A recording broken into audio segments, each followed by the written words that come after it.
prince Rogers Nelson a consacré son existence entière à bâtir une forteresse imprenable autour de son être, érigeant des barrières infranchissables entre ses tourments intérieurs et la curiosité vorace du monde séparant soigneusement l'homme fragile de la légende vivante.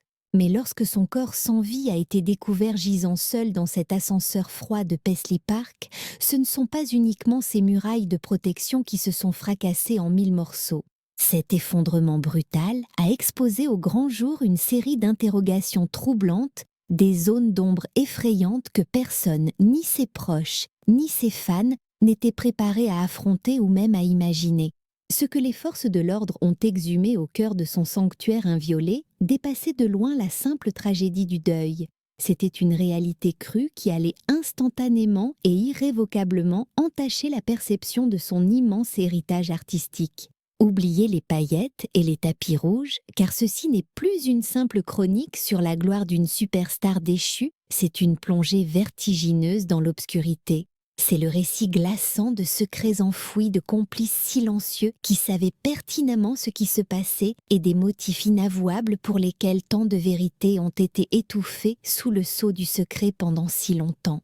Au moment précis où le silence est tombé sur Paisley Park ce matin funeste, où l'icône a été retrouvée inconsciente, le vaste domaine a perdu toute son aura de foyer chaleureux pour devenir quelque chose de bien plus sinistre. En un claquement de doigts, le lieu de création s'est métamorphosé en une scène de crime stérile rigoureusement contrôlée.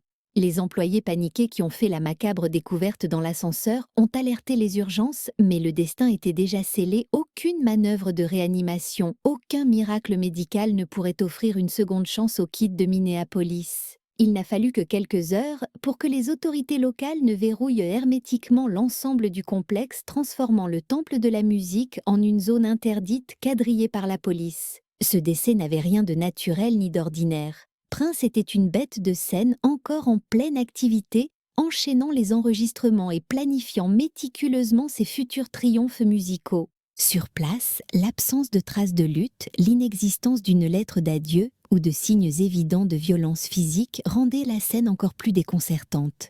Il n'y avait aucune explication rationnelle immédiate à cette fin soudaine, et c'est précisément ce vide, cette absence totale de clarté, qui a instantanément fait grimper l'inquiétude des enquêteurs. Il faut comprendre que Paisley Park n'était pas qu'une simple villa. C'était un labyrinthe ultra sophistiqué de 55 000 pieds carrés mêlant studio d'enregistrement, salle de répétition, chambre forte d'archives et appartements privés. Face à la complexité et à l'immensité de ce dédale architectural, les détectives ont dû procéder avec une prudence méticuleuse, conscients que chaque détail pouvait être crucial. Chaque pièce a été passée au peigne fin, chaque objet anodin a été scruté, car dans cet environnement unique, la vérité pouvait se cacher n'importe où.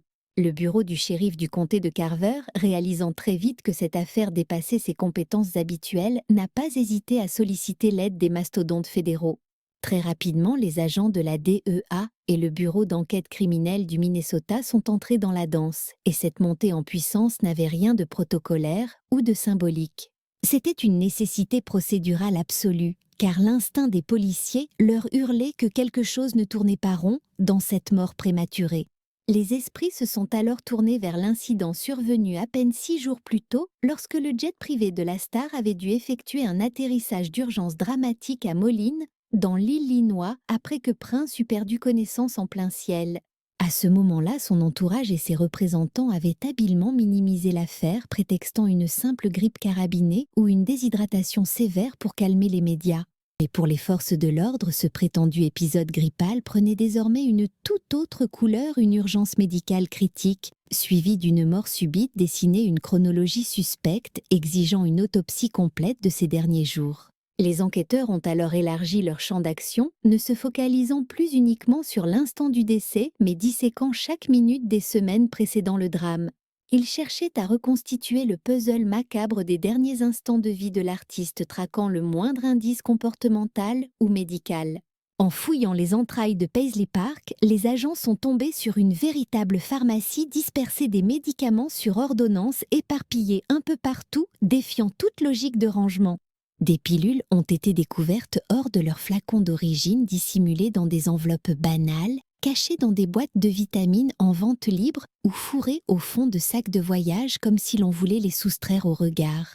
Cette simple découverte a fait basculer l'affaire d'une enquête sur un décès accidentel à une investigation criminelle potentielle sur un trafic de substances. Il n'était plus question d'une simple défaillance cardiaque, mais d'un réseau complexe d'accès aux drogues de chaînes d'approvisionnement douteuses et de connivence. Les questions fusaient qui, dans son cercle restreint, savait que Prince consommait ses puissants antalgiques, qui jouaient les intermédiaires pour lui fournir ces substances, in cetera. Et la question la plus terrifiante de toute, la star savait-elle réellement ce qu'elle ingérait ou a-t-elle été trompée par ce qu'elle croyait être des médicaments sûrs? À la tombée de la nuit de ce premier jour d'investigation, Paisley Park avait perdu son âme créative pour devenir une zone de recherche active froide et clinique où le silence pesant n'avait plus rien d'apaisant. Prince, qui avait érigé la discrétion au rang d'art de vivre, voyait désormais chacune de ses décisions intimes prises dans l'ombre de ces dernières semaines, exposées sous la lumière crue des projecteurs judiciaires. Tandis que le monde extérieur pleurait la perte d'un génie musical inégalé, voyant là une tragédie du destin, la réalité à l'intérieur des murs était tout autre. Les autorités commençaient à entrevoir une toile de fond bien plus sombre et complexe, une histoire où de simples petites pilules allaient tout remettre en cause. Alors que les techniciens de la police scientifique poursuivaient leur fouille minutieuse de la résidence, l'attention s'est déplacée des lieux vers la nature exacte de ce que Prince consommait en secret. Les résultats préliminaires de leur découverte se sont avérés profondément alarmants, dépassant les pires scénarios envisagés par les enquêteurs chevronnés. Le problème ne résidait pas seulement dans la quantité astronomique de médicaments trouvés, mais surtout dans les incohérences flagrantes qui entouraient leur provenance. Ces médicaments puissants étaient semés comme des petits cailloux à travers tout le domaine sans aucune organisation et fait accablant, aucun n'était prescrit au nom légal de Prince Rogers Nelson. Ce détail crucial a immédiatement déclenché une alerte rouge chez les fédéraux. Pourquoi une superstar aurait-elle besoin de cacher ses prescriptions si tout était légitime? En remontant la piste, plusieurs ordonnances ont mené directement à Kirk Johnson, l'homme de confiance, le garde du corps historique et l'un des piliers du cercle intime de Prince. Parmi les substances tracées, on trouvait des opiacés puissants et des antinauséeux, y compris du Percocet, prescrit officiellement à Johnson juste avant que le chanteur ne rende son dernier souffle.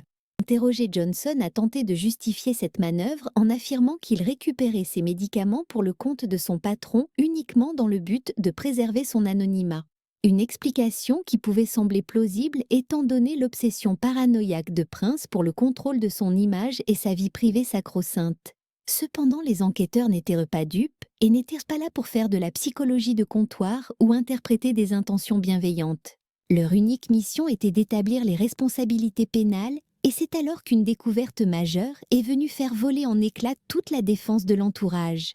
Au cœur de l'enquête dissimulée dans un banal flacon d'Alève portant l'étiquette Watson, 385, les autorités ont mis la main sur des cachets qui à l'œil nu semblaient tout à fait inoffensifs, imitant à la perfection l'hydrocodone acétaminophène, un antidouleur classique. Mais les analyses toxicologiques poussées en laboratoire ont levé le voile sur une réalité bien plus sinistre et terrifiante que ce que l'on imaginait. Ces pilules étaient en réalité des contrefaçons chargées de fentanyl, un opioïde de synthèse dévastateur dont la puissance dépasse de loin celle de la morphine ou de l'héroïne, transformant chaque prise en un jeu de hasard mortel. En fouillant le vaste domaine, les enquêteurs ont également découvert d'autres comprimés contenant de l'U-47700, une substance chimique obscure et extrêmement puissante, rarement vue sur ordonnance et tristement célèbre pour provoquer des arrêts cardiaques foudroyants. Ce qui glace le sang dans cette affaire, ce n'est pas uniquement la découverte de cet arsenal chimique, mais les indices accablants suggérant que la star ignorait probablement la nature exacte du poison qu'elle ingérait quotidiennement. Les rapports de toxicologie ont été formels, il n'y avait aucune trace antérieure de fentanyl dans son système, prouvant que sa tolérance à ce produit était nulle avant la dose fatale. Tout porte à croire qu'il ne s'agissait pas d'une habitude ancrée, mais d'un accident tragique où il aurait avalé une pilule contrefaite, pensant soulager une douleur sans se douter qu'il venait d'activer un compte à rebours mortel. Il a suffi d'une seule pilule, d'une unique erreur de jugement pour déclencher une réaction en chaîne irréversible et fatale.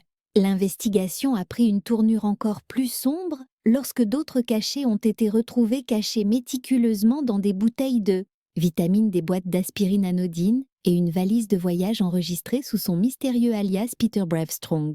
À l'intérieur de ce bagage, le contraste était déchirant. On y trouvait des feuillets de paroles manuscrites et des effets personnels intimes mêlés à ces poisons. L'image était saisissante de tristesse, le génie créatif et la vulnérabilité humaine se côtoyaient dans un même espace à côté de substances qui allaient finalement causer sa perte. Au total, c'est une collection effrayante de plus de 60 comprimés falsifiés qui a été saisie, mais leur disposition ne ressemblait en rien au désordre habituel d'une toxicomanie classique. Ils étaient dissimulés avec soin, rangés comme on cache des secrets inavouables et honteux. Les témoignages de son cercle intime ont révélé que l'artiste semblait lutter contre des symptômes de manque dans les jours précédant le drame, une bataille qu'il menait dans l'ombre. Il essayait désespérément de gérer sa souffrance en solitaire, refusant catégoriquement l'idée d'une aide médicale publique ou d'une cure de désintoxication officielle qui aurait pu ternir son image. Pour un homme dont toute la légende s'était construite sur une discipline de fer, un contrôle absolu et une spiritualité rigoureuse, admettre une telle faiblesse était tout simplement inconcevable. Les enquêteurs ont alors commencé à percevoir la vérité. Il ne s'agissait pas là d'un comportement hédoniste ou imprudent, mais bien de la détresse silencieuse d'une icône piégée par sa propre douleur. À ce stade critique, l'affaire a basculé. Fini les simples hypothèses. La DEA est entrée en scène avec une force de frappe massive. Le Bureau d'appréhension criminelle du Minnesota a déployé des moyens médico-légaux considérables rapidement rejoints par le FBI, marquant l'escalade du dossier. L'enjeu dépassait désormais la simple tragédie personnelle de Prince. On parlait maintenant d'un vaste trafic de médicaments contrefaits de réseaux criminels traversant les États et d'un système capable d'infiltrer même les forteresses les mieux gardées pour toucher les élites. Paisley Park, ce sanctuaire légendaire de la musique, s'est vu transformé en une gigantesque scène de crime, pièce maîtresse d'un puzzle criminel bien plus vaste et ténébreux. L'arrivée fracassante du FBI à Paisley Park a changé la donne. Dès l'instant où les fédéraux ont pris les rênes, on ne parlait plus d'une simple enquête sur une mort suspecte, mais d'une affaire de sécurité nationale relevant de la juridiction fédérale. Cet événement tragique a cessé d'être vu comme un cas isolé concernant une star solitaire. La découverte de ces pilules au fentanyl indiquait clairement l'existence d'une chaîne d'approvisionnement sophistiquée et meurtrière, opérant probablement à travers tout le pays, ce qui a immédiatement placé le dossier sous la loupe impitoyable de la justice fédérale. Pour les agents spéciaux, la question n'était plus seulement de savoir comment il était mort, mais de remonter la filière pour découvrir qui avait permis à ces substances d'arriver jusqu'à sa table de chevet. Une fouille systématique et chirurgicale de Paisley Park a débuté, traitant le complexe non plus comme une maison de disques, mais comme une gigantesque base de données physiques et numériques à décrypter. Ils ont passé au peigne fin chaque téléphone-ordinateur portable, compte email, SMS et journal d'appel traquant la moindre anomalie, cherchant désespérément un lien, une communication codée ou un intermédiaire ayant facilité la livraison de ces poisons. Le but était de cartographier ses habitudes. Prince passait-il les commandes lui-même dans le plus grand secret? Ou bien un membre de son entourage servait-il de mule? Hickey avait-il un docteur de l'ombre profitant de son besoin vital de confidentialité? L'entrée en jeu du FBI a également imposé un verrouillage de l'information d'une rigueur absolue, bien loin de ce que le grand public pouvait imaginer. Des mandats de perquisition fédéraux ont été émis, souvent placés immédiatement sous scellé judiciaire pour garantir l'intégrité de l'enquête. Cela signifiait concrètement que l'existence même de ces documents était niée légalement, leur contenu classifié et les découvertes gardées sous clé pour éviter toute fuite médiatique.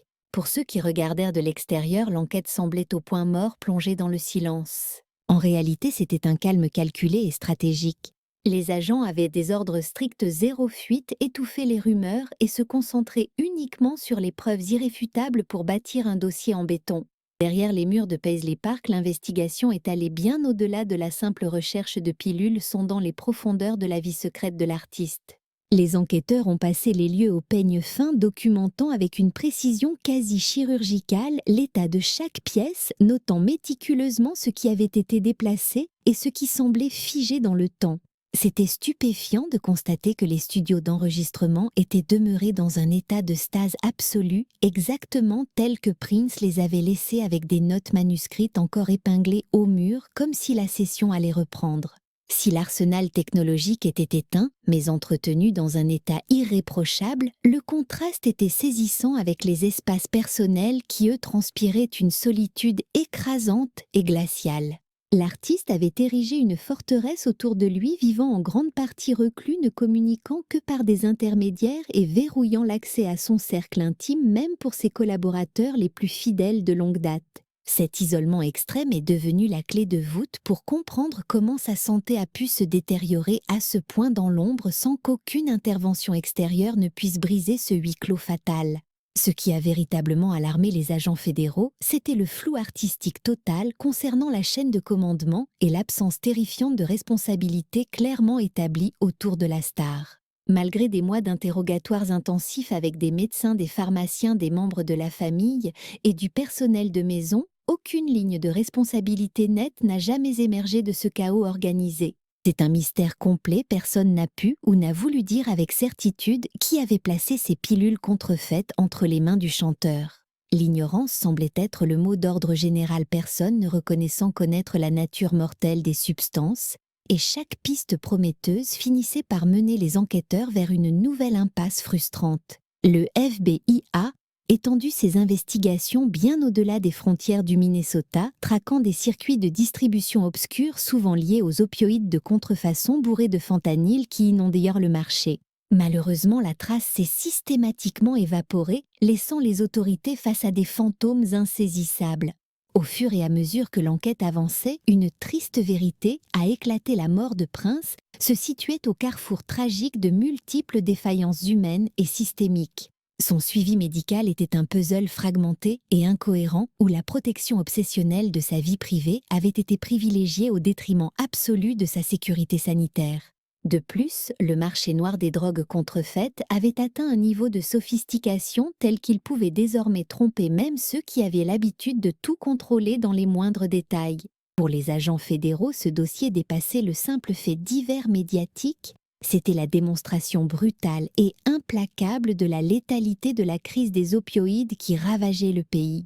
En fin de compte, les procureurs ont dû se rendre à l'évidence et admettre ce que les agents de terrain savaient déjà avec amertume.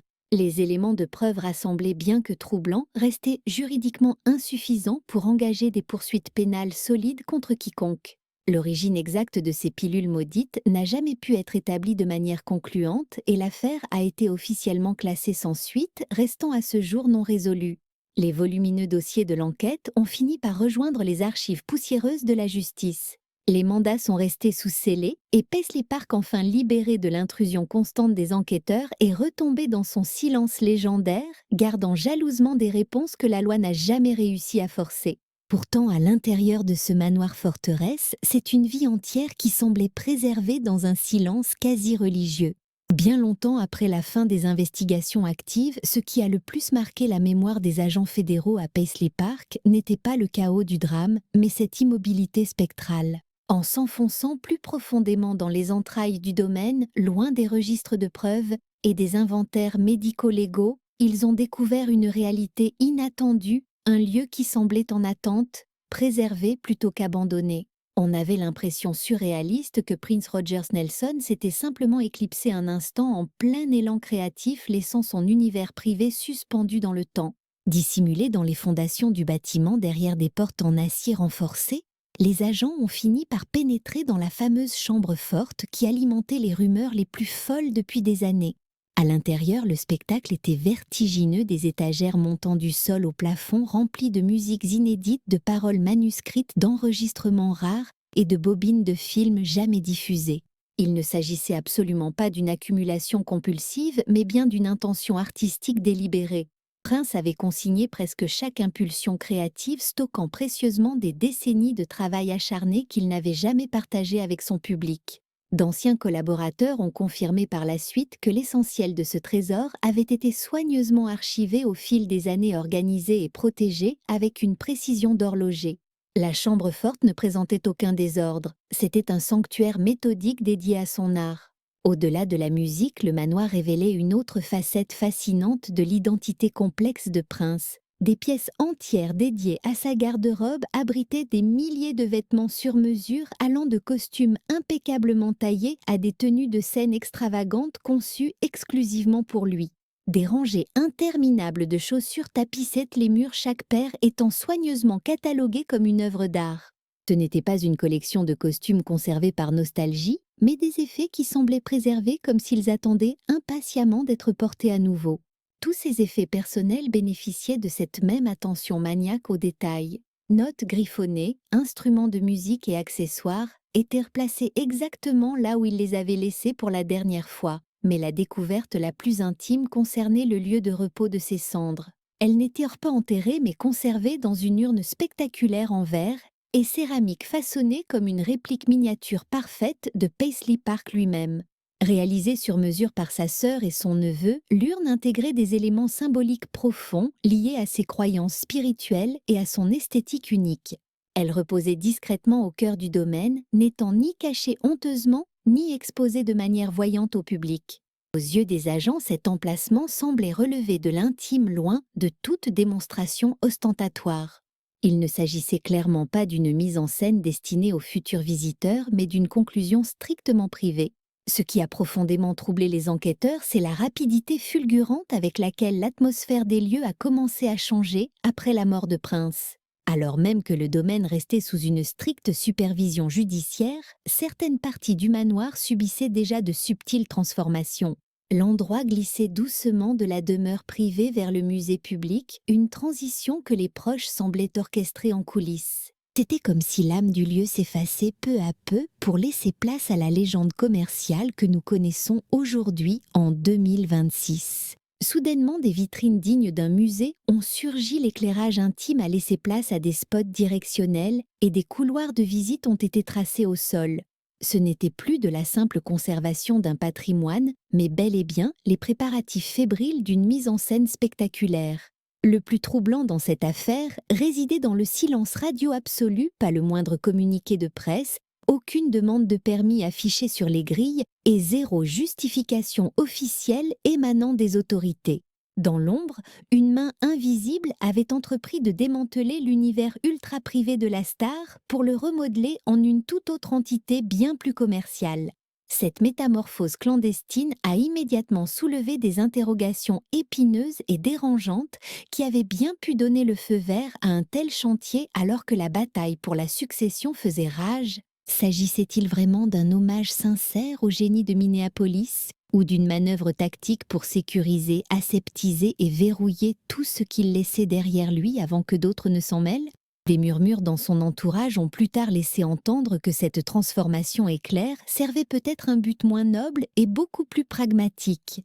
Il s'agissait potentiellement de gérer des dossiers brûlants en s'assurant que certains objets restent soigneusement mis en scène derrière une vitre plutôt que d'être soumis à un inventaire légal approfondi.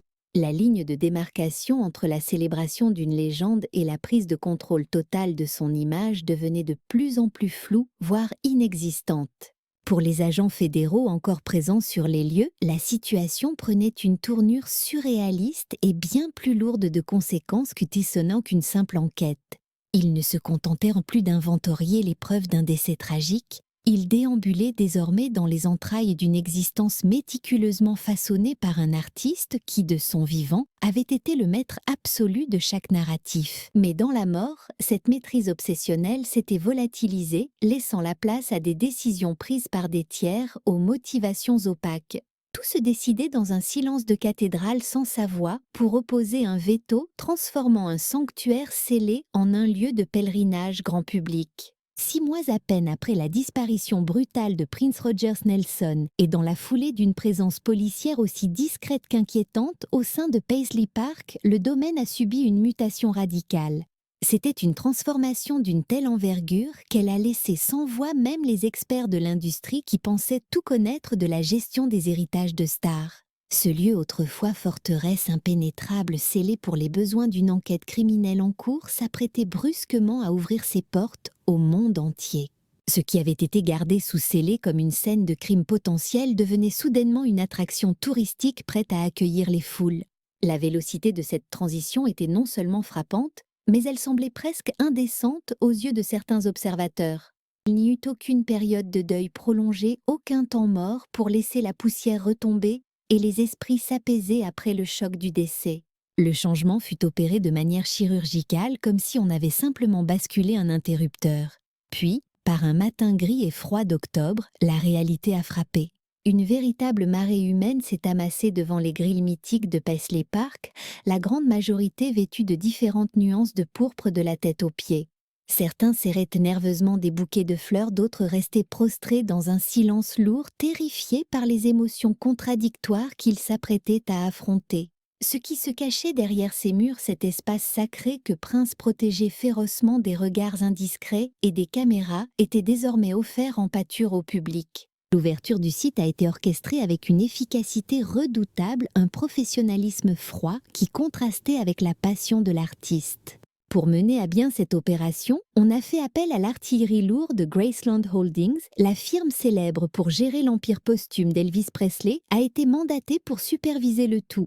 Sur le papier, dans une logique purement corporative, ce choix semblait être la seule option viable pour rentabiliser l'héritage. Cette société possédait l'expertise unique pour métamorphoser une résidence privée complexe en une destination touristique fonctionnelle, tout en maintenant une façade de respectabilité. Les visites ont été minutieusement chronométrées, les parcours balisés au millimètre, le personnel formé à la virgule près. La machine tournait à plein régime.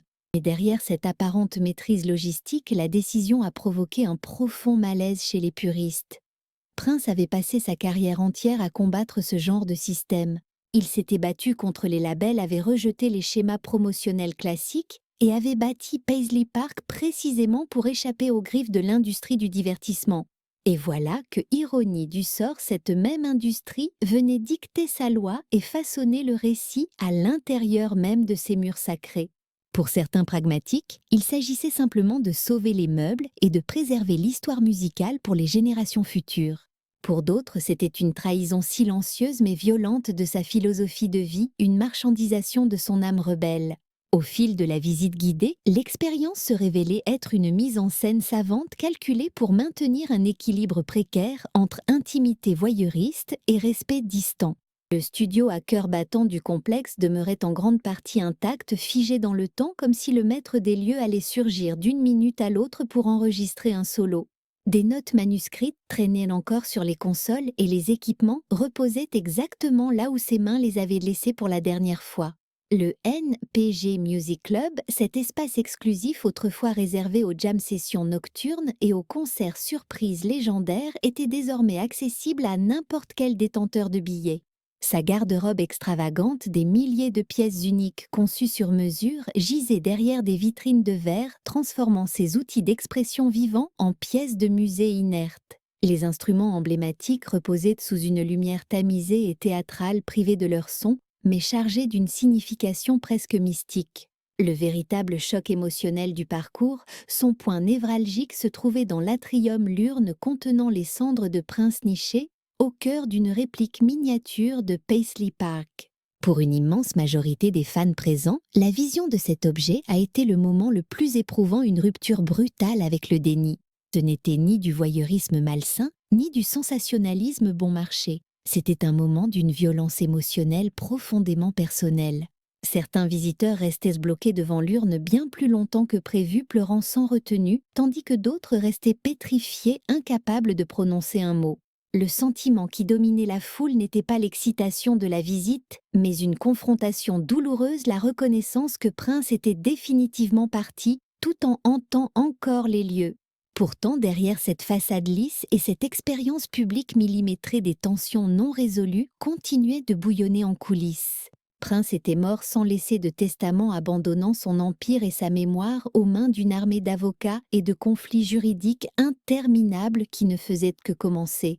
La mainmise totale sur son empire, englobant aussi bien ses inestimables droits d'auteur que les orientations stratégiques, s'est transformée en un champ de bataille juridique d'une complexité effrayante. L'administration fiscale américaine, l'IRS, s'est comportée comme un véritable vautour en contestant l'évaluation initiale de la fortune, exigeant le versement immédiat immédiat de dizaines de millions de dollars supplémentaires en taxes et pénalités.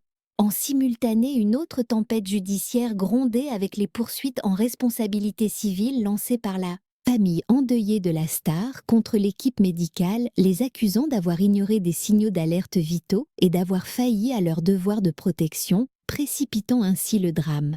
Alors que des milliers de fans déambulaient les yeux humides dans les couloirs sacrés pour capturer quelques souvenirs, une guerre de l'ombre faisait rage entre avocats dans des salles de réunion feutrées, bien loin des regards indiscrets du grand public. Mais au-delà de ces conflits financiers sordides, une interrogation obsédante persistait, une énigme qu'aucun verdict de tribunal ne pourrait jamais trancher. Prince l'homme derrière la légende aurait-il véritablement cautionné un tel spectacle ? Certains membres de son cercle intime soutenaient qu'il envisageait Paisley Park comme un temple éternel de la musique, un espace vivant où la création continuerait de foisonner bien après son dernier souffle. À l'inverse, d'autres proches clamaient haut et fort que son intimité était sacrée et que l'ouverture de son refuge personnel au tourisme de masse trahissait l'essence même de ce sanctuaire impénétrable. La réalité, comme souvent avec cet artiste insaisissable, se situe probablement dans une zone grise beaucoup plus complexe. Prince était un fervent défenseur de la liberté artistique, certes, mais c'était avant tout un maniaque du contrôle. Or, c'est précisément cette maîtrise absolue qui lui a été arrachée. En quittant l'enceinte mythique de Paisley Park, une foule de visiteurs a rapporté avoir ressenti une atmosphère singulière, une impression bizarre qui vous colle à la peau. Ce n'était pas un sentiment d'apaisement, mais une proximité troublante. Ils n'avaient pas simplement admiré des vitrines ou des costumes figés. Ils avaient pénétré par effraction dans une existence stoppée net, parcourant les chapitres d'une histoire dont l'auteur a été brutalement réduit au silence avant d'en écrire la fin. En cette année 2026, Paisley Park oscille dangereusement sur un fil, cherchant son équilibre entre le statut de lieu de pèlerinage et celui de gigantesque point d'interrogation célébrant un génie absolu, tout en murmurant que certains secrets n'étaient peut-être jamais destinés à être dévoilés à la lumière du jour. Après toutes ces révélations chocs, il nous reste une question fondamentale, simple en apparence, mais impossible à ignorer. Est-ce que certaines facettes de l'intimité d'une icône devraient rester scellées pour l'éternité ? Ou le public a-t-il le droit divin de tout voir et de tout savoir ? On veut absolument connaître votre avis là-dessus dans les commentaires, et si cette plongée dans les mystères de la star vous a ému, n'oubliez pas de liker la vidéo et de vous abonner pour ne rien rater des prochains récits fascinants que l'histoire n'a pas fini de nous dévoiler.